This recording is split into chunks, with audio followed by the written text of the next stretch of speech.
My sister-in-law died with breast cancer. I have 2 brothers with cancer. A neighbor on my right side died with cancer. A neighbor on my left side died with cancer. I started to write a list. I stopped because it was too many. The growing list of cancer fighters, survivors, and victims is long in the little town called Welcome in the part of Louisiana known as Cancer Alley.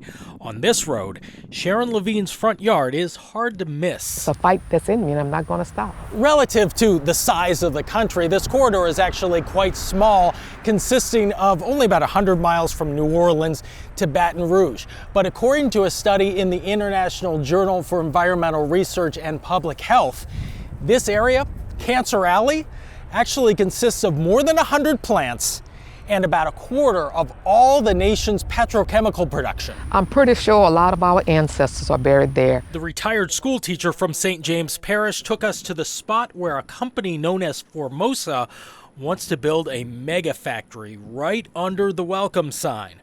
But they are certainly not welcome here. Formosa is a plastics plant from Taiwan. The chemicals that's being used is cancer-causing chemicals. Just days ago, she took her fight inside the White House. This is Sharon and her colleagues from the grassroots organization Rise St. James in D.C. Their message to the federal government and a Louisiana judge is the same message they put on these signs lining River Road. We live on death row. No Formosa. Formosa would single-handedly double the levels of toxic air pollution. So this plant would equal the amount of all the other plants in that area combined? Exactly. Professor Kim Terrell and the Tulane Environmental Law Clinic looked at the Louisiana Cancer Registry.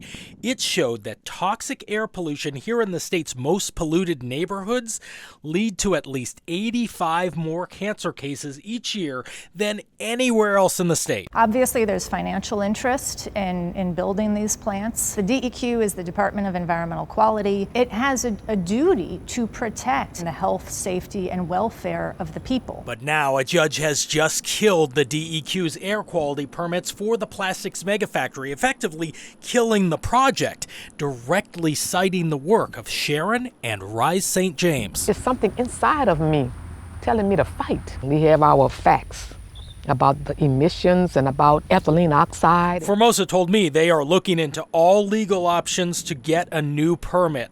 They also say any claim that they would greatly increase toxic emissions in the area is a misrepresentation and inaccurate. In a poor neighborhood, people don't speak up. I think they're afraid of industry might try to do something to them. But Sharon spoke up, and she's now calling this a David over Goliath victory. Still, there are major air quality problems here in Cancer Alley. They're not going to put Formosa here, not 2 miles from my home. No way. Not as long as you're here. Not and I'm going to be here.